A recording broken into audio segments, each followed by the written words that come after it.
السلام عليكم ورحمة الله. الحمد لله نحمده ونستعينه ونستغفره ونؤمن به ونتوكل عليه ونعوذ بالله من شرور أنفسنا ومن سيئات أعمالنا. من يهده الله فلا مضل له ومن يضلله فلا هادي له. ونشهد أن لا إله إلا الله وحده لا شريك له. ونشهد أن سيدنا ومولانا محمدا عبده ورسوله أرسله بالحق بشيرا ونذيرا وداعيا إلى الله بإذنه وسراجا وقمرا منيرا. أما بعد، أعوذ بالله من الشيطان الرجيم. بسم الله الرحمن الرحيم. يا أيها الذين آمنوا لا تلهكم أموالكم وأولادكم. وقال الله تعالى: كل نفس ذائقة الموت. وقال رسول الله صلى الله عليه وسلم: أتى عربي إلى النبي صلى الله عليه وسلم قال: دلني على عمل إذا عملته دخلت الجنة، أو كما قال عليه الصلاة والسلام. إن الله قال الله تعالى: إن الله وملائكته يصلون على النبي يا أيها الذين آمنوا صلوا عليه وسلموا تسليما. شكرا اللهم صل على محمد وعلى آل محمد كما صليت على إبراهيم وعلى آل إبراهيم إنك حميد مجيد. اللهم بارك على محمد وعلى آل محمد كما باركت على إبراهيم وعلى آل إبراهيم إنك حميد مجيد. توحيد की अमानत है सीनों में हमारा, आशा नहीं है नाम निशान मिटाना। तौहीद की अमानत है सीनों में हमारा, आशा नहीं है नाम निशान मिटाना हमारा। बलगल उला बिकमालिही कशफत तुजा बिजमालिही हसनत जमीउ खिसालिही सल्लु अलैहि व आलिही। बलगल उला बिकमालिही कशफत तुजा बिजमालिही हसनत जमीउ खिसालिही सल्लु अलैहि व आलिही। সকলে একটু মহব্বতের সাথে রব্বুল আলামিনের শানে একটু জিকির করি। সকলে লা ইলাহা ইল্লাল্লাহ, লা ইলাহা ইল্লাল্লাহ, লা ইলাহা ইল্লাল্লাহ, লা ইলাহা ইল্লাল্লাহ, লা ইলাহা ইল্লাল্লাহ, লা ইলাহা ইল্লাল্লাহ, লা ইলাহা ইল্লাল্লাহ। আল্লাহ আল্লাহ क्या मुबारक नाम है, अल्लाह अल्लाह क्या मुबारक अल्लाह अल्लाह मोमिनों का काम है, अल्लाह अल्लाह मोमिनों का काम है। ला इलाहा इल्लल्लाह, ला इलाहा इल्लल्लाह, ला इलाहा इल्लल्लाह, ला इलाहा इल्लल्लाह मुहम्मदुर रसूलुल्लाह सल्लल्लाहु अलैहि वसल्लम। আলহামদুলিল্লাহ, সেই মহিয়ান করিয়া রব্বুল আলামিনের সাথে সকলেই তার শুকরিয়া শুরু একবার করে নেই আলহামদুলিল্লাহ। যে রব্বুল আলামিন আমাদেরকে সুস্থ রেখেছে, যে রব্বুল আলামিন আমাদেরকে মাহে রমজানের পূর্বের মাস মাহে শাবানুল মুবারকের শেষের দশকে এসে উপনীত করেছেন। আর কয়েকদিন পরে আসবে মাহে রমজান। তো আল্লাহ সুবহানাহু ওয়া তাআলা আমাদেরকে সুন্দর জীবন দান করে, আল্লাহ সুবহানাহু ওয়া তাআলা আমাদেরকে সুস্থতা দান করে, আমাদের হায়াতের মধ্যে বরকত দান করে পুনরায় সেই মাসের কাছাকাছি উপনীত করেছেন। সেই আল্লাহর সঙ্গে আবার শুকরিয়া দান করে নেই আলহামদুলিল্লাহ। আমাদের ভাই, আমাদের আপনজন, আমাদের আত্মস্বজন, কত মুমিন মুসলমান এই দুনিয়া থেকে বিগত 11 মাসে ওই কবর দেশে চলে গিয়েছেন, কবরে সমাহিত হয়েছেন। তো আল্লাহ তাআলা ইচ্ছা করলে আমাদেরকে ওই কবরের জগতে শোয়াইতে পারতেন, আমাদেরকে ওই কবরে সমাহিত করতে পারতেন। কিন্তু মহাবুল আলামিনের ইহসান আর দয়া, তিনি আমাদেরকে নেক হায়াত দান করে, আমাদেরকে হায়াত দীর্ঘায়ু করে আমাদেরকে আবার সেই মাহে রমজানুল মুবারকে কাছে এনে দিয়েছেন। এখান আল্লাহ রাসূল যখন শাবান মাস আসলো, রজব মাস যখন শুরু হলো, তখন থেকে আল্লাহ রাসূল একটা দোয়া করেছেন, আল্লাহুম্মা বারিক লানা ফি রজব ওয়া শাবান ওয়া বাল্লিগনা রমাদান। হে আল্লাহ, আমাদেরকে রজব এবং শাবান মাসে বরকত দান করো এবং রমজান পর্যন্ত পৌঁছে দাও। রমজান এমন একটি পবিত্র মাস, যে মাসে আল্লাহ সুবহানাহু ওয়া তাআলা তার অগণিত বান্দাদের জীবনের গুনাহ খাতা মাফ করে দেন। আল্লাহ রাসূল ইরশাদ করেছেন, মান সামা ঈমানান ওয়া ইহতিসাবান গুফিরা লাহু মা তাকাদ্দামা মিন যামবিহি।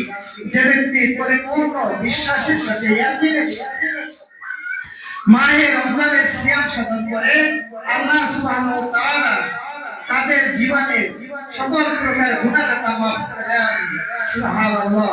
সেই মাহে রমজানুল মুবারক আমাদের নিকটে, তাই আমাদের প্রত্যেকেরই আল্লাহর কাছে হায়াত চাইতে হবে, সুস্থতা চাইতে হবে।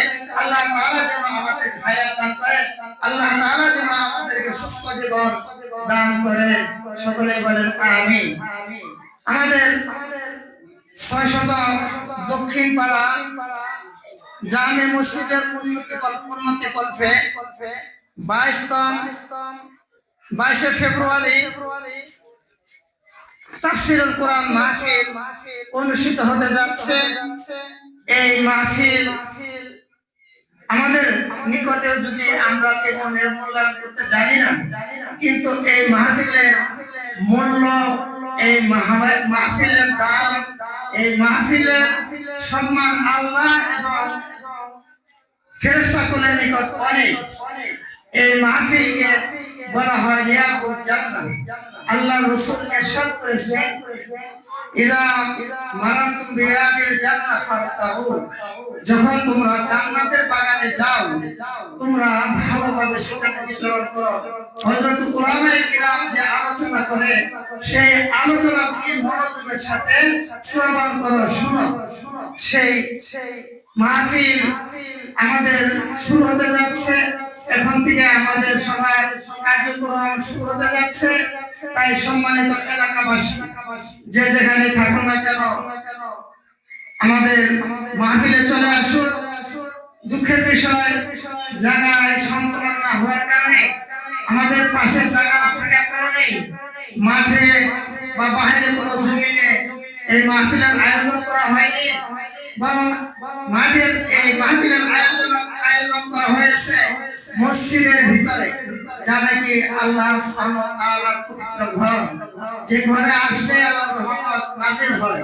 তাছাড়া মাহফিলের উদ্দেশ্যে আসলে মাহফিলের জন্য আল্লাহ রাসূল আলাদা ফজিলতের বর্ণনা দিয়েছেন। আল্লাহ রাসূল ইরশাদ করেন, লা ইয়াকুলু কাওমুন ইয়াযকুরুনাল্লাহা তাআলা ইল্লা হাফাতুহুমুল মালায়েকা ওয়া গাশিয়াতুহুমুর রাহমা ওয়া নাযালাত আলাইহিমুস সাকিনা ওয়া যাকারাহুমুল্লাহু ফী মান ইনদা আও কামা ক্বালা আলাইহিস সালাতু ওয়াস সালাম। আল্লাহ রাসূলের সাথে যেখানে আল্লাহ এবং আল্লাহ রাসূলের জিকির করা হয়, আল্লাহ এবং আল্লাহ রাসূলের কথা আলোচনা করা হয়, ওখানে আল্লাহ সুবহানাহু ওয়া তাআলা অগণিত ফেরেশতা সমবেত হন। সেখানে আল্লাহ তাআলার অগণিত ফেরেশতা সেখানে উপস্থিত হন। সুবহানাল্লাহ। লা ইয়াকুলু কাওমুন ইয়াযকুরুনাল্লাহ তাআলা ইল্লা হাফাতুহুমুল মালায়েকা ওয়া গাশিয়াতুহুমুর রাহমা ওয়া নাযালাত আলাইহিমুস সাকিনা। আল্লাহ সুবহানাহু ওয়া তাআলার অগণিত রহমত তাদেরকে বেষ্টন করে ফেলেন। সুবহানাল্লাহ। যারা এই মাহফিলে উপস্থিত হয় তাদের উপরে আল্লাহ তাআলার রহমত বর্ষণ হতে থাকে।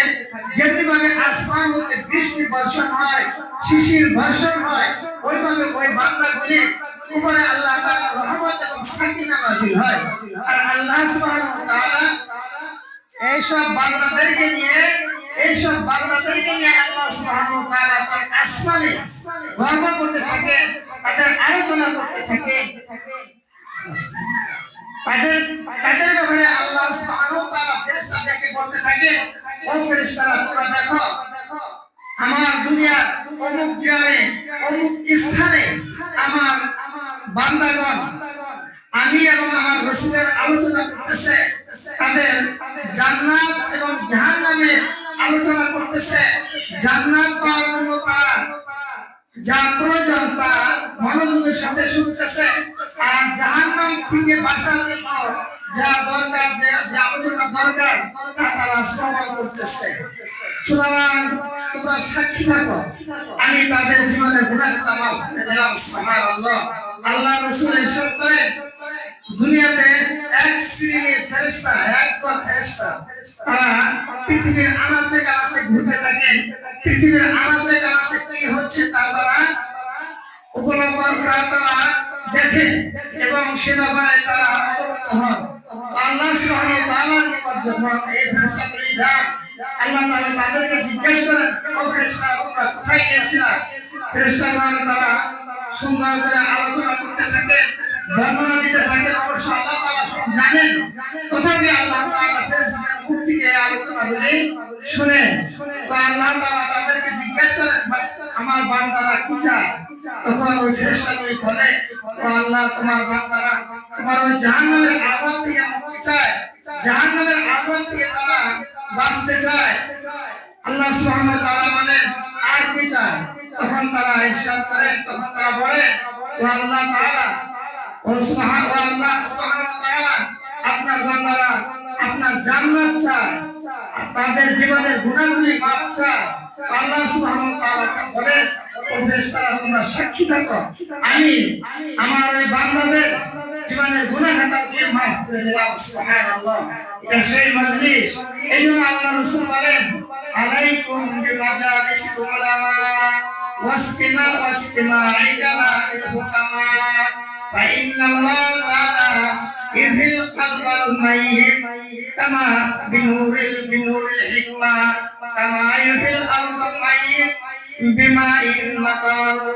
আল্লাহ রাসূল ইরশাদ করেন, ও আমার উম্মতেরা, ও আপনার বান্দারা, তোমাদের উপর অত্যন্ত প্রয়োজন, তোমাদের অতি প্রয়োজন আলেম ওলামাদের দরবারে গিয়ে বসা, দুনিয়াবি সকল ঝামেলা থেকে ফারিগ হয়ে, দুনিয়ার সমস্ত ঝামেলা থেকে মুক্ত হয়ে আলাইকুম বিমাজালিসিল উলামা, আলেমদের দরবারে গিয়ে বসা, মাহফিলে যেয়ে বসা।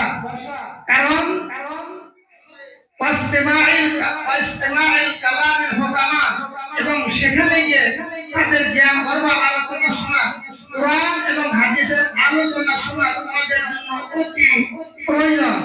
এতে কালবাল মাইয়িত বিনূরিল হিকমা। আল্লাহ সুবহানাহু ওয়া তাআলা তোমাদের ওই মৃত্যু অন্তরকে কলমকে জ্ঞান গর্ভ আলোচনা কোরআন এবং হাদিসের আলোচনা দ্বারা আল্লাহ তাআলা তোমাদের ওই মৃত্যু কলমটাকে জিন্দা করে দেন। সুবহানাল্লাহ। আর এই কলমটা যখন জিন্দা হয়ে যায়, কলমটা যখন তরুতাজা হয়ে যায়, তখন বান্দা যে কোনো নেক আমল ভালো লাগে, বান্দা যে কোনো নেক আমল করতে উৎসাহী হয়, বান্দা পাপের কাছ থেকে বিরত থাকতে পারে। আল্লাহ রাসূলের জন্য ইরশাদ করেছেন, আলা ইন্না ফিল জাসাদি মুদগাতান ফাইন সালুহা সালুহা সাইর আমালি ওয়া ইন ফাসাদাত ফাসাদাত সাইর আমালি আও কামা ক্বালা আলাইহিস সালাতু ওয়াস সালাম। আল্লাহ সুবহানাহু ওয়া তাআলা মানুষ সৃষ্টি করেছেন, আর এই মানুষের ভিতরে আল্লাহ তাআলা একটি কলব দিয়েছেন।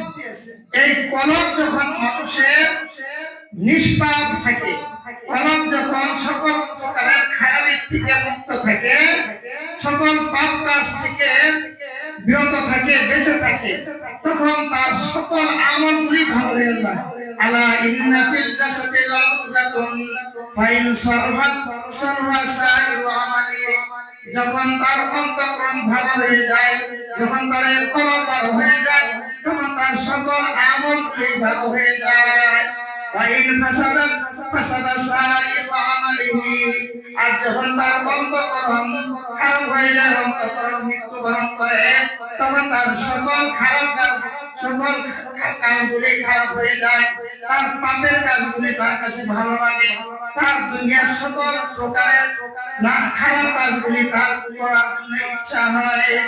আর যখন এই পাপের কাজ থেকে মুক্ত থাকে, সে যে কোনো নেক কাজের দিকে অগ্রসর হয়।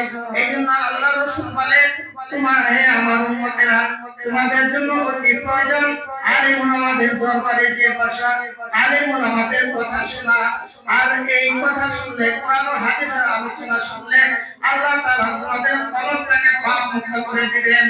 যেভাবে বৃষ্টির পানি দ্বারা জমিনের মধ্যে উর্বরতা সৃষ্টি হয়, যেভাবে বৃষ্টির পানি দ্বারা জমিনের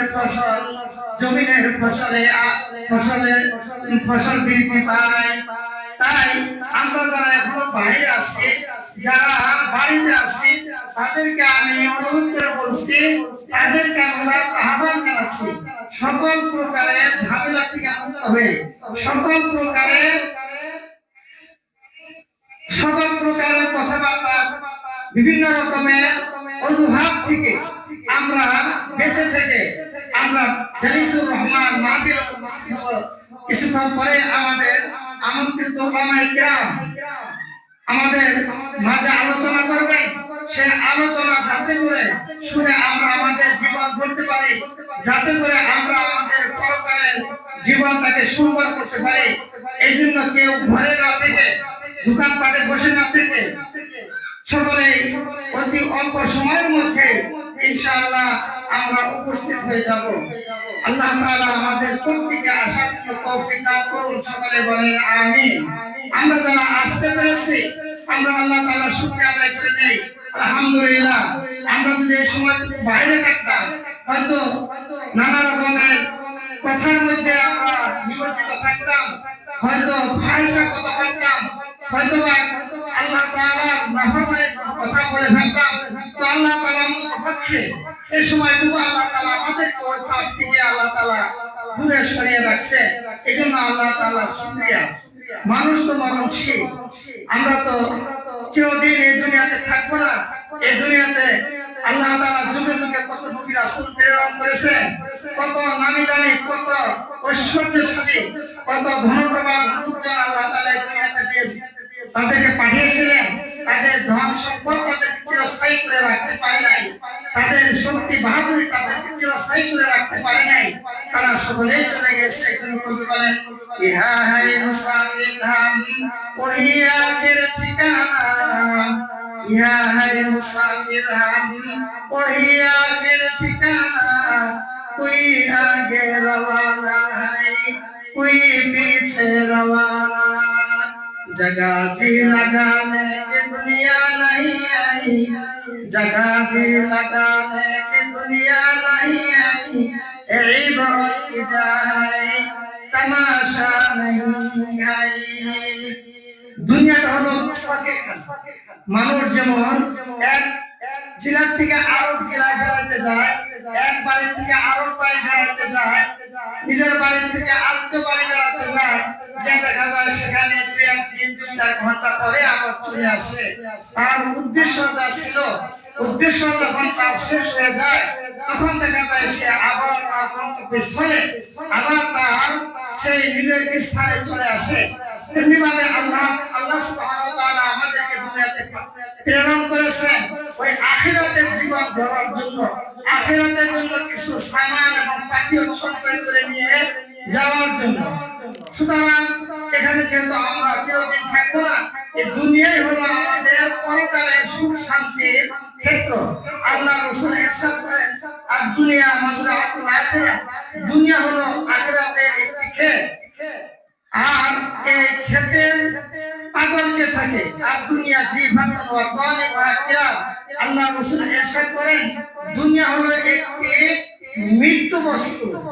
আর এই দুনিয়া নিয়ে যে পাগল, দুনিয়া নিয়ে যে তার জীবনটাকে শেষ করে দিল, দুনিয়ার উপর মানে দুনিয়ার উন্নতির জন্য আল্লাহর নাফরমানি করে যে তার হায়াতটাকে শেষ করে দিল, সে ব্যক্তি যেন কুকুরের ন্যায়, নাউযুবিল্লাহ। আল্লাহ রাসূলের সামনে দিয়ে একবার একজন সাহাবী একটা মরা মৃত্যু ছাগল নিয়ে যেতেছিলেন। আল্লাহ রাসূল তাদেরকে বললেন, ও সাহাবীরা, এই ছাগলটা কি কেউ তোমরা ক্রয় করবে? তখন সাহাবীরা বললেন, আল্লাহ রাসূল, এই মরা ছাগল আমরা কেন ক্রয় করব? এই মরা ছাগল তো আমাদের কোনো কাজে আসবে না। তো আল্লাহ রাসূল ইরশাদ করলেন যে দুনিয়াটা তো এই মরা বস্তুর চেয়ে নিকৃষ্ট আল্লাহ সুবহানাহু ওয়া তাআলার নিকট। এই দুনিয়ার মূল্য যদি আল্লাহ সুবহানাহু ওয়া তাআলার নিকট একটা মশা বা মাছের দানার সমান হতো, আল্লাহ সুবহানাহু ওয়া তাআলার নিকটে এই দুনিয়ার দাম মূল্য যদি একটি মশা বা মাছের দানার সমান হতো, তো এই দুনিয়াতে আল্লাহর নাফরমান বান্দা যারা আছে, কাফের, মুশরিক, বেদিন, ইহুদি, নাসারা, তাদেরকে আল্লাহ তাআলা এই দুনিয়াতে এক পানি খাওয়ার সুযোগ দিত না। আল্লাহু আকবার। আর আমরা সেই দুনিয়া নিয়ে সকলে ব্যস্ত, দুনিয়ার উন্নতি লাভের জন্য আমরা সবসময় কি থাকি? ব্যস্ত থাকি। তো আল্লাহ তাআলা আমাদের হায়াতের জিন্দেগিতে এই হায়াত থাকতে মৃত্যুর আগে আল্লাহ তাআলা আমাদের ওই পরকালের জীবনের সুখ শান্তি, পরকালের জীবনের পাথেয় সঞ্চয় করার তৌফিক দান করুন। সকলে বলেন আমিন। আজকেকার এই মাহফিল ৬০০ দক্ষিণ পাড়া জামে মসজিদের উন্নতি কল্পে। সুতরাং আমরা হয়তো অনেকেই মনে করতে পারি এজন্য কি জন্য এই সভায় অংশগ্রহণ করলে বাধ্যতামূলক আমার কি কোনো টাকা পয়সা দিতে হবে কিনা।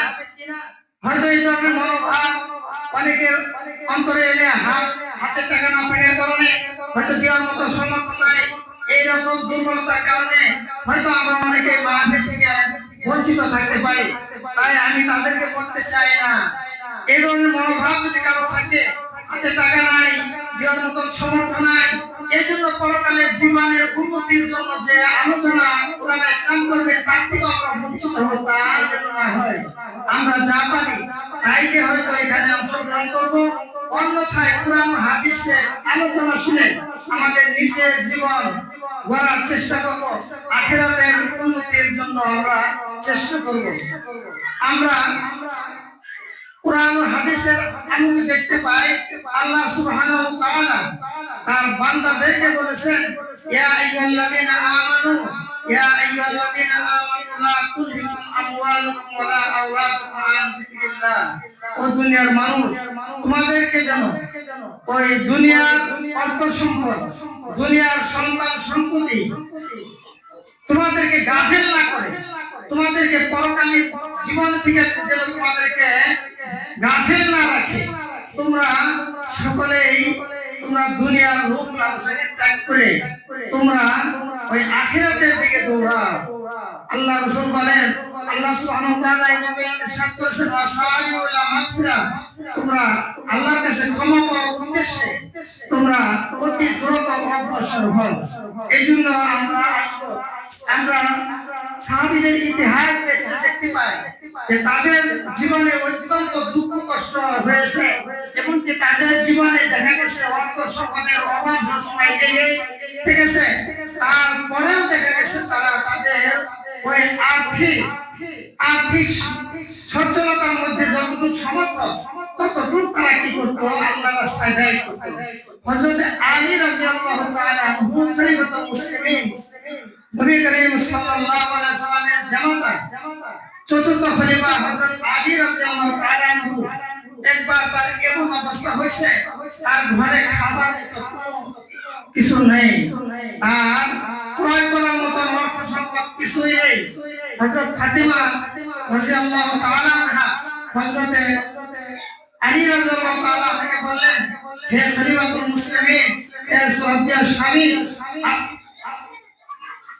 তোমরা যাও, তোমরা এদিকে যাও। ও শ্রদ্ধেয় স্বামী, আমার একটি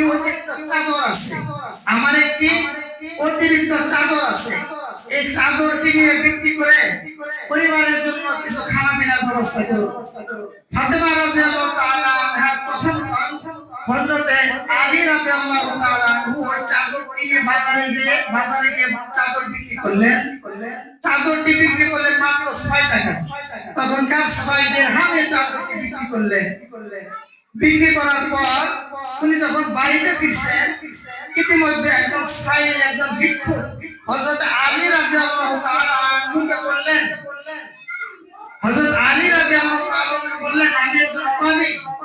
আমি আমার অভাবের কারণে আমি কোনো কিছু করতে পারছি না, আমার পরিবার পরিজনের ব্যবস্থা করতে পারতেছি না, আমাকে আল্লাহর রাস্তায় কিছু সাহায্য করেন।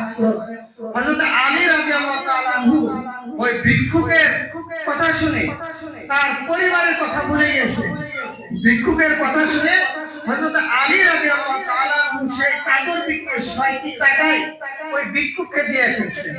তো আল্লাহ সুবহানাহু ওয়া তাআলা যখন এই ঘটনা দেখলেন, আল্লাহ সুবহানাহু ওয়া তাআলা রহমতের দরজায় ঢেউ দিল। আল্লাহ সুবহানাহু ওয়া তাআলা হযরত জিবরাইল আলাইহিস সালামকে বললেন, ও জিবরাইল, তুমি আমার আলীকে তুমি এভাবে সহযোগিতা করো। হযরত জিবরাইল আলাইহিস সালাম মানুষের আকৃতিতে মানুষের বেশে হযরত আলী রাদিয়াল্লাহু তাআলা সামনে উপস্থিত হলেন একটি উট নিয়ে। হযরত আলী রাদিয়াল্লাহু তাআলা যখন 6টি দিরহাম ওই ভিক্ষুককে দান করে খালি হাতে ফিরতেছিলেন, তখন হযরত জিবরাইল আলাইহিস সালাম মানুষের বেশে হযরত আলী রাদিয়াল্লাহু তাআলা সম্মুখে এসে দাঁড়ালেন এবং বললেন, ও খলিফাতুল মুসলিমিন, আমি এই উটটা বিক্রি করব, আপনি আমার কাছে এই উটটা বাকিতে ক্রয় করতে পারেন। আপনার সুযোগ অনুসারে আপনি এই উটটার টাকা আমাকে দিতে পারেন, আপনি এই উটটি ক্রয় করুন। হযরত আলী রাদিয়াল্লাহু তাআলা শুনলেন বাকিতে বিক্রি করব। হযরত আলী রাদিয়াল্লাহু তাআলা সেই উটটি কেনার জন্য তিনি সম্মতি হলেন, রাজি হলেন। এরপর দুজন মিলে সেই উটের মূল্য সাব্যস্ত করলেন 100 দিরহাম। সেই উটের মূল্য সাব্যস্ত করলেন 100 দিরহাম। আলী রাদিয়াল্লাহু তাআলা বাকিতে 100 দিরহাম দিয়ে উটটি ক্রয় করে বাজারে গিয়েছিলেন। এই সময়ের মধ্যে আল্লাহ সুবহানাহু ওয়া তাআলা হযরত মিকাইল আলাইহিস সালামকে ওই উট ক্রয়ের জন্য মানুষের আকৃতিতে পাঠালেন। হযরত মিকাইল আলাইহিস সালাম মানুষের আকৃতিতে এসে হযরত আলীকে বলতেছেন, ও খলিফাতুল মুসলিমিন, আপনি কি আপনার এই উটটা বিক্রি করবেন? উনি বললেন, হ্যাঁ, আমি আমার এই উটটাকে বিক্রি করার জন্য নিয়ে যাচ্ছি। হযরত আলী রাদিয়াল্লাহু তাআলা আনহু কথা যখন শুনলেন, হযরত মিকাইল আলাইহিস সালাম মানুষ রূপে তিনি আসেন, উনি বললেন, তাহলে আপনার এই উটের মূল্য আমি 160 দিরহাম দাম দেব। সুবহানাল্লাহ, আপনাকে আমি এই উটের মূল্য দেব 160 টাকা। হযরত আলী রাদিয়াল্লাহু তাআলা সন্তুষ্ট হয়ে গেলেন। আলী রাদিয়াল্লাহু তাআলা ওই উটটি ওনার কাছে বিক্রি করে পাইলেন 160 টাকা। আর 100 টাকার বিনিময়ে তিনি উট ক্রয় করছিলেন।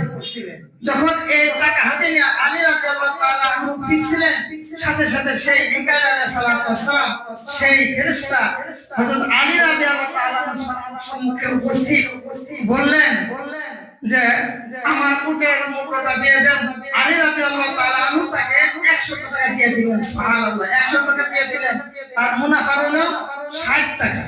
তিনি সেই 60 টাকা দিয়ে ওনার বাড়ির জন্য কিছু ক্রয় করলেন, আর বাকি টাকাগুলি নিয়ে হযরত ফাতেমা রাদিয়াল্লাহু তাআলা আনহার হাতে দিলেন।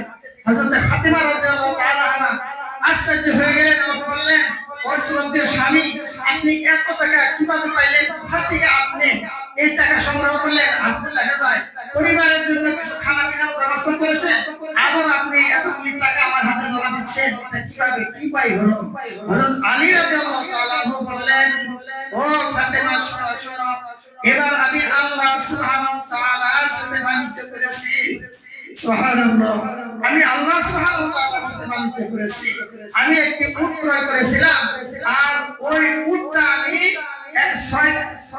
আমি বাকিতে একটি উট ক্রয় করেছি 100 টাকায়, আর আমি ওই উটটা 160 টাকায় আমি বিক্রি করেছি। আমি তোমার যে উন্নাটা নিয়ে গেছিলাম, ওই উন্নাটা আমি 6 দিরহাম বিক্রি করেছি, আর ওই 6 দিরহাম ধরে আমি কি করেছি, আমি এক ভিক্ষুক আমার সামনে যখন হাত বাড়াইছে, আমি তাকে ওই 6 দিরহাম দিয়েছিলাম। আর ওই 6 দিরহাম দেওয়ার পরে আমি এই একটি উট আমি 100 দিরহাম ক্রয় করে সেই উটটি আমি 160 দিরহাম বিক্রি করেছি। সুবহানাল্লাহ, আল্লাহ সুবহানাহু ওয়া তাআলা হযরত আলী রাদিয়াল্লাহু তাআলা আনহুকে এভাবে সাহায্য করলেন। এরপর আল্লাহ রাসূল যখন আলী রাদিয়াল্লাহু তাআলা ঘরে গেলেন, ফাতেমা রাদিয়াল্লাহু তাআলা আনহাকে বললেন, ফাতেমা রাদিয়াল্লাহু তাআলা নবী করিম সাল্লাল্লাহু আলাইহি ওয়াসাল্লামের কাছে এই কথা বললেন, ও আব্বাজান, আপনার জামাতা সে আমার একটি চাদরকে বাজারে নিয়েছিল বিক্রি করার জন্য, আর তিনি কি করেছেন, সেই চাদরটা বিক্রি করে 6 দিরহাম হয়েছিল, আর সেই 6 দিরহামই উনি কি করেছেন, একজন ভিক্ষুকের হাতে দিয়েছিলেন। এরপর উনি একটি উট বাকিতে ক্রয় করেছিলেন 100 দিরহাম দিয়ে, আর ওই 100 দিরহামের উট 160 টাকা বিক্রি করে উনি নিয়ে আমাদের জন্য খানা পিনার কিছু ব্যবস্থা করেছেন, বাকি টাকা উনি আমাদেরকে দিয়েছেন। এবার জনাবে রাসূল করিম সাল্লাল্লাহু আলাইহি সাল্লাম বললেন, ও ফাতেমা, ফাতেমা শুনো, ওই উটটা কোন উট, আর যিনি ওই উটটা বিক্রি করেছিলেন সেকে, আর যিনি ক্রয় করেছিলেন সেকে, তাকে তুমি জানো? হযরত ফাতেমা রাদিয়াল্লাহু তাআলা বললেন, আব্বাজান, তা তো জানি না সেই উট কোন উট, আর যিনি বিক্রি করেছিলেন তিনি কে, আর যে ক্রয় করলেন তিনি কে, এটা তো আমরা জানি না। আল্লাহ রাসূল ভালো জানে। এবার আল্লাহ রাসূল ইরশাদ করলেন, ও ফাতেমা শোনো, কাল কিয়ামতের ময়দানে আসল যে উট তোমার বাহন হবে, সেই উটটাই হলো ওই উট যে উটটা কি করলো, হযরত আলী বিক্রয় করলো। বলেন সুবহানাল্লাহ। এই উটটাকে তোমার জান্নাতে উঠাবে, এটা তোমার একটা বাহন হবে, সেই উটটা বিক্রি করেছে। আর যে যিনি উট বিক্রি করেছেন উনি হইছেন আল্লাহ সুবহানাহু ওয়া তাআলা প্রসিদ্ধ 4 জন সাহাবী, 4 জন ফেরেশতা। সেই ফেরেশতাদের একজন হলো জিবরাইল, আরেকজন হলো মিকাইল। যিনি বিক্রি করেছেন তিনি হলেন জিবরাইল আলাইহিস সালাতু ওয়াস সালাম, আর যিনি এই উটটা ক্রয় করেছিলেন তিনি হলেন হযরত মিকাইল আলাইহিস সালাতু ওয়াস সালাম। সুবহানাল্লাহ।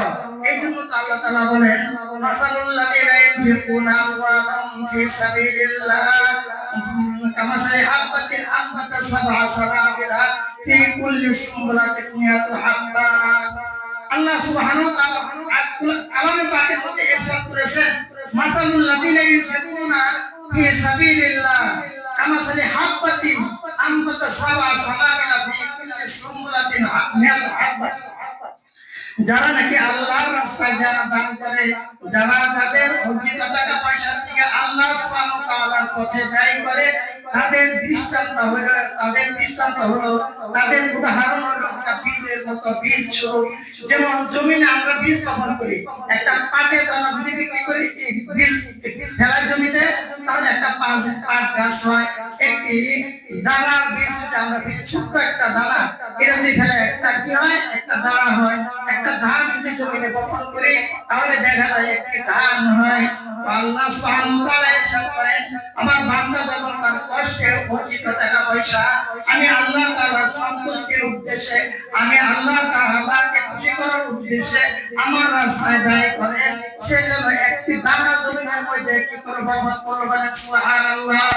আর ওই দানাটা থেকে আমি একটা গাছ উৎপাদন করি, ওই দানা দিয়ে কি করে আমি একটি গাছ উৎপাদন করি, ওই গাছের মধ্যে কি করে আমি একটা শিশির একটা সরা দান করি, আর ওই সরার মধ্যে কি হয়ে যায় মিয়াতু হাব্বা 100 দান, এই দান হয়ে যায়, দান হয়ে যায় সুবহানাল্লাহ। একটা ধান জমিনের মধ্যে ফেলাইলো, ওইটা থেকে একটা গাছ হয়, আর সেই গাছের থেকে দেখা যায় অনেকগুলা শাখা প্রশাখা হয়, আর প্রত্যেকটা শাখার থেকে একটা সরা হয়, আর ওই সরা থেকে হয়ে যায় দেখা যায় বুঝলে পারে তার মধ্যে 100 ভাগ তার কম বেশি হয়ে যায়, কি হয়ে যায়, বৃদ্ধি হয়ে যায়। তো আল্লাহ তাআলা বলেন যখন বান্দা আমার রাস্তায় কি করে দান করে, তাহলে আমি তার দানের মধ্যে বরকত দান করতে, সুবহানাল্লাহ। হযরত আলী রাদিয়াল্লাহু তাআলা কি করেছিলেন, উনি 6 টাকা দান করেছিলেন, প্রত্যেকটা একের মধ্যে আল্লাহ তাআলা 10 গুণ বাড়িয়ে দিলেন, সুবহানাল্লাহ।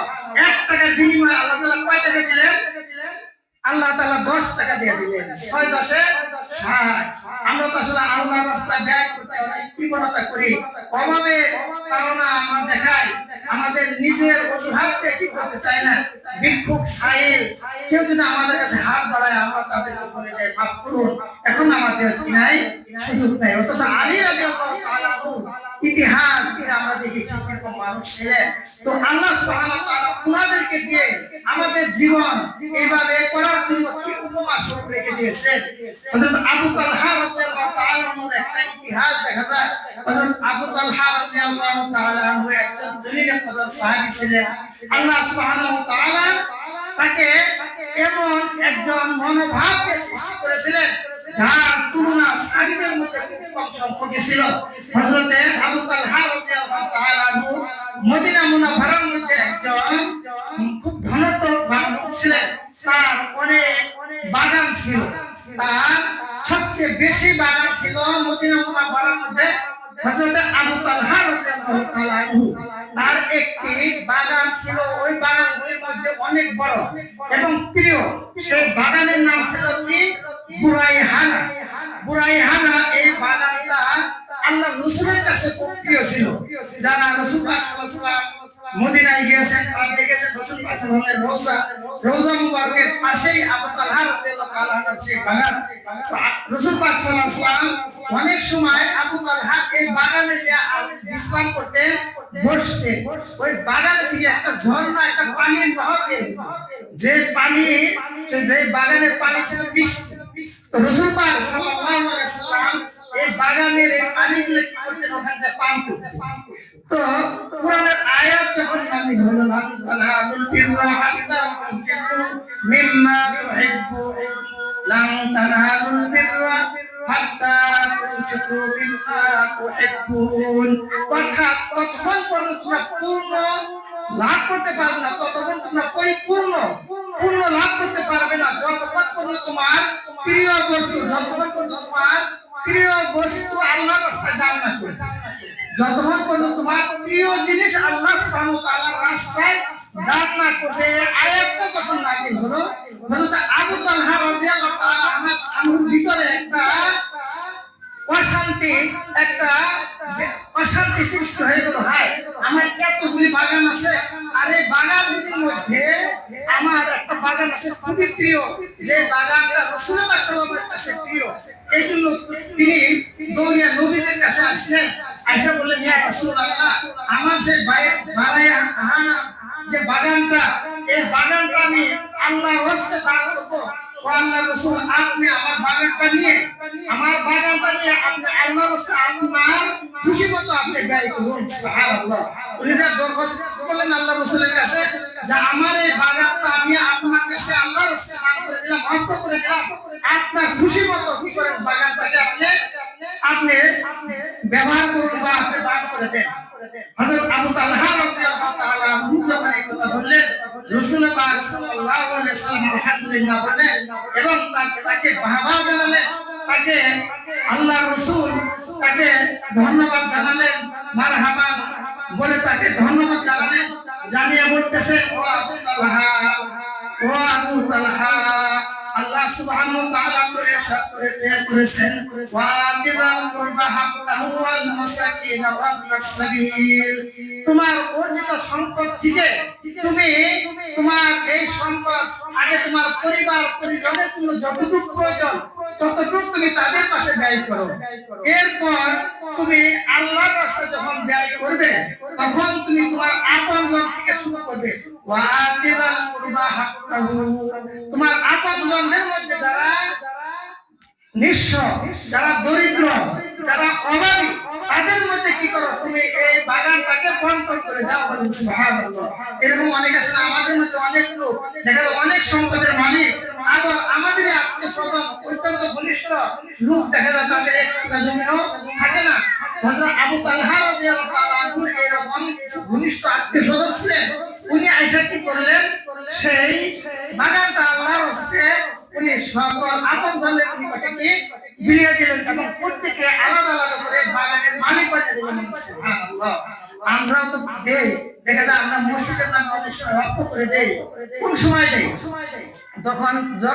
যখন দেখা যায় আমাদের এখন বাঁচার উপায় নেই, এখন আমাদের সময় শেষ হয়ে গেছে, অথবা অনেক সময় দেখা যায় আমার সন্তানাদি আমার কথা শুনছে না, আমার যে সেবা করা প্রয়োজন, আমার যতটুকু আমার দেখুন দরকার ততটুকু করতেছে না। এইরকম যখন দুর্বলতা দেখা যায় তখন দেখা যায় আমাদের মনে উদ্বেগ হয়, আমাদের মনে জাগে যে সম্পদ যে আমি রেখে যাচ্ছি এই সম্পদ আমার সন্তান তো আমার কাছে ব্যয় করবে না। তখন দেখা যায় অনেক সময় কি করে রাগেও দেয়, অনেক সময় দেখা যায় যে দুর্বলতার কারণে সারা জীবন সে বিভিন্নভাবে চলাফেরা করছে, মৃত্যুর আগে বিভিন্ন বয়সে সময় কি হয়ে গেছে দেখা যায় তাদের ভিতরে একটা অশান্তি সৃষ্টি হয়ে যায়। এই জন্য কি করে তারা তখন দান করে। এই জন্য কি করতে হবে, আমাদের সেই মনোভাব তৈরি করতে হবে। আমাদের জীবন দশায় আমাদের জীবন থাকতে আমাদের হায়াত থাকতে আমাদের নিজ হাতে ব্যয় করতে হবে। তাবুকের যুদ্ধের সময় নবী করিম সাল্লাল্লাহু আলাইহি সাল্লাম তাবুকের যুদ্ধ পরিচালনা করার জন্য টাকা পয়সার প্রয়োজন, অর্থ সম্পদের প্রয়োজন। আল্লাহর রাসূল সাহাবীদেরকে বললেন তাবুকের যুদ্ধ শুরু হবে, সেখানে আমাদের অংশগ্রহণ করতে হবে। আর এই যুদ্ধের মধ্যে অনেক মাল সামান টাকা পয়সার প্রয়োজন। তোমাদের যার যা সম্ভব হয়, যার যতটুকু সমর্থ হয় তোমরা এনে জমা করো। তোমাদের অর্থ সম্পদ থেকে তোমরা কিছু অংশ এখানে এনে তোমরা জমা করো। আল্লাহ সুবহানাহু ওয়া তাআলা সান্নিধ্য লাভ করার জন্য, আল্লাহ তাআলার খুশির উদ্দেশ্যে তোমরা তোমাদের সম্পদ আল্লাহর রাস্তায় এনে জমা করো। এবার হযরত ওমর রাদিয়াল্লাহু তাআলা বললেন আমার নিকট তো বেশ সম্পদ আছে, কিছু টাকা পয়সা আছে, কিছু সম্পদ আছে।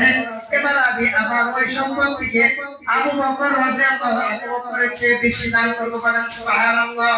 তার মানে আবু বকর তো মাল দান করতে করতে শেষ করে ফেলছে। আবু বকর সাথে সম্পদ আমার বেশি আছে, সুতরাং আমার এই বেশি সম্পদ থেকে এবার আমি হয়তো আবু বকরের চেয়ে বেশি দান করব, আবু বকরের চেয়ে আমি বেশি লাভবান হব। এই নিয়ত খেয়াল করে তিনি বাড়িতে গেলেন। বাড়িতে যে ওনার যে সম্পদ ছিল সেই সম্পদ গুলোকে দুই ভাগ করলেন। যে দুইটা চামিচ থাকলে একটা চামিচ ঘরের বাড়ির জন্য রাখলেন, আর একটা চামিচ উনি যুদ্ধের জন্য সব জমা দিলেন। এরকম হাড়ি পাতিল থেকে নিয়ে টাকা পয়সা থেকে নিয়ে সব কিছু থেকে নিয়ে উনি কি করলেন, এই সম্পদ গুলো দুই ভাগ করলেন। দুই ভাগ করার পরে উনি এক ভাগ আল্লাহ রাসূলের নিকটে নিয়ে আসলেন।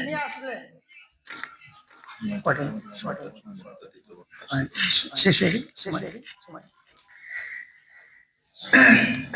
উনি বাড়িতে গিয়ে ওনার সম্পদকে দুই ভাগ করে এক ভাগ উনি কি করছে এনে রাসূল পাক সাল্লামের দরবারে জমা দিয়েছে।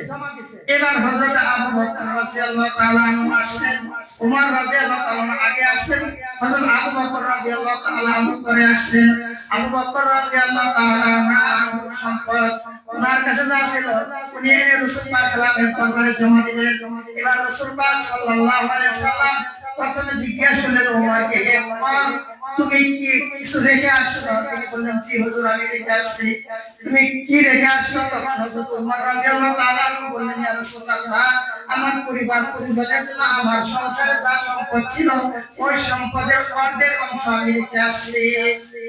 এরপর হযরত আবু বকর রাদিয়াল্লাহু তাআলা জিজ্ঞাসা জিজ্ঞাসা করলেন, ও আবু বকর, আপনি আপনার পরিবারের জন্য কি রেখে আসছেন? আবু বকর রাদিয়াল্লাহু তাআলা বললেন, ও আল্লাহর রাসূল, আমি আমার পরিবারের জন্য আমি আমার পরিজনের জন্য আল্লাহ এবং আল্লাহর রাসূলের বরকত রেখে আসছি। বলেন সুবহানাল্লাহ। ইয়া রাসূলুল্লাহ, আমার তো সম্পদ আগে আমি শেষ করে ফেলছি, আমার তো তেমন কোনো সম্পদ নেই। আল্লাহর রাসূল আমার বাড়িতে একটা চামচ ছিল, আমি চামচ নিয়ে আসছি। আমার বাড়িতে একটি ডেক ছিল, আমি ওই ডেকটাই নিয়ে আসছি। আমার বাড়িতে 10টা দিরহাম ছিল, আমি 10টা দিরহামই নিয়ে আসছি। শুনিয়ে আমি আল্লাহর রাসূল আপনার হাতে জমা দিলাম। আমি আমার পরিজনের জন্য শুধু কি রেখে আসলাম? আল্লাহ এবং আল্লাহর রাসূলের বরকত। আল্লাহ এবং আল্লাহর রাসূল যদি আমার পরে আমার পরিবারের উপর সন্তুষ্ট থাকেন, তাহলে আমার রিজিকের কোনো সমস্যা হবে না, আমার পরিজনের কোনো সমস্যা হবে না। এরকম ছিল মনোভাব হযরত সাহাবায়ে কিরামদের। আমরা তো সেই নবীর উম্মত, তিনারা উম্মত, তাহলে তিনাদের সেই পরকালের জিন্দেগি গড়ার জন্য, পরকালের সুখ শান্তি চিন্তা চেতনা ছিল। আমাদের লক্ষ লক্ষ টাকা পুঁজিভূত করি, অথচ আমরা তার থেকে দানও করি না, তার যাকাতও আদায় করি না। অথচ আল্লাহ সুবহানাহু ওয়া তাআলা ঘোষণা করে দিয়েছেন, ওয়াল্লাযীনা ইয়াকনিজুনা যাহাবা ওয়াল ফিদ্দাতা ওয়া লা ইউনফিকুনা ফি সাবিলিল্লাহ ফাবাশশিরহুম বিআযাবিন আলীম। ওয়াল্লাযীনা ইয়াকনিজুনা যাহাবা ওয়াল ফিদ্দাতা, যারা নাকি স্বর্ণ রূপা জমা করে, টাকা পয়সা অর্থ সম্পদের পাহাড় বানায়, ওয়ালা ইউনফিকুনা ফি সাবিলিল্লাহ, আর আল্লাহর রাস্তায় ব্যয় করে না, আল্লাহর রাস্তায় তারা দান করে না, ফাবাশশিরহুম বিআযাবিন আলীম। ও আল্লাহর রাসূল তাদেরকে জাহান্নামের সুসংবাদ দেন। বলেন নাউযুবিল্লাহ। সুসংবাদ কি জাহান্নামের সুসংবাদ হয় নাকি? জাহান্নামে তো সুসংবাদ হতে পারে না, এটা হয় দুঃসংবাদ। অথচ আল্লাহ তাআলা বললেন ফাবাশশিরহুম বিআযাবিন আলীম। ফাবাশশির শব্দটা ব্যবহার হয় সুসংবাদের ক্ষেত্রে। তাহলে দেখেন আল্লাহ সুবহানাহু ওয়া তাআলা আমাদের ব্যাপারে এত বড় পুরস্কারমূলক একটা কথা ব্যবহার করলেন। তারপরে কি করি না, আমাদের সেই পুঁজিভূত টাকা পয়সা থেকে, সম্পদ থেকে আল্লাহর রাস্তায় ব্যয় করার জন্য মোটেও প্রস্তুত থাকি না। আল্লাহ বলেন, ইয়াউমা ইউহমা আলাইহা ফি নারি জাহান্নাম ফাতুওয়া বিহা জিবাহুম ওয়া জুনুবুহুম হাযা মা কানাতুম লিআনফুসিকুম ফাযুকু মা কুনতুম তাকনিজুন। আল্লাহ সুবহানাহু ওয়া তাআলা কিয়ামতের ময়দানে এই সম্পদগুলো, স্বর্ণ রূপাগুলোকে জাহান্নামের আগুনে গরম করবেন। জাহান্নামের আগুনটা কি করবেন? এইগুলাকে খুব গরম করবেন। গরম করে কি করবেন? তার পিঠে পাঁজরে পাশে কি করবেন? ছাপ মারি দিবেন। বলেন নাউযুবিল্লাহ। আর বলবেন হাযা মা কানাসতু, এটা তো তোমার সেই সম্পদ, যে সম্পদ তুমি কি সঞ্চয় করে রাখছো, পুঁজিভূত করে রাখছিলা, আর তুমি খালি গুনছো আলহাকুমুত তাকাসুর আল্লাযী জামা মালা ওয়া আদ্দালা, খালি মা জমা করছো আর গুনছো। আজকে তার সাত বছর হাজুকু মা কুনতুম তাকনিজুন, আজকে তোমার ওই সম্পদের পাহাড় বানাইছিলা, এইগুলা শাস্তি তোমরা ভোগ করো। নাউযুবিল্লাহ। সুতরাং আমাদের এই জীবন দশায় নিজ হাতে কি করতে হবে? আমাদের ওই আখিরাতে শান্তির জন্য, সুখের জন্য ব্যয় করে যেতে হবে। এই জন্য যে যা পারে তাকে ইনশাআল্লাহ আমরা আল্লাহর ঘরে সাহায্য করব। যে যা পারি, যখন যতটুকু সমর্থ হয় ততটুকু দিয়ে আমরা গরিব গুরাবাদেরকে সাহায্য করব।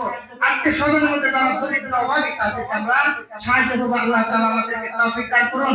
এখনো যারা বাইরে আছে, বিভিন্ন কথাবার্তায় বা বিভিন্ন রকম ঝামেলায় ব্যস্ত আছে, সকলকে অনুরোধ করে জানাচ্ছি, আমাদের সবার আমন্ত্রিত উলামায়ে কিরাম আমাদের মাঝে উপস্থিত। এখনই তাদের আলোচনা শুরু হতে যাচ্ছে, তাই আর বিলম্ব না করে সকলেই এসে যান। এখনই আমাদের সবার দ্বিতীয় বক্তা উনি আলোচনা করবেন। আমি দুই চারটি কথা যা বললাম, তার মধ্যে যদি ভুল করে থাকি, আল্লাহ এবং আল্লাহ রাসূলের কথা বলতে গিয়ে, তাহলে আল্লাহ এবং আল্লাহ রাসূলের কাছে ক্ষমা চাই, আল্লাহ সুবহানাহু ওয়া তাআলার কাছে ক্ষমা চাই। আর আপনারা যদি আমার কথায় কোনো কষ্ট পেয়ে থাকেন, আপনারা আমাকে ক্ষমা করে দিবেন। ওয়া মা আলাইনা ইল্লাল বালাগ। আসসালামু আলাইকুম ওয়া রাহমাতুল্লাহ।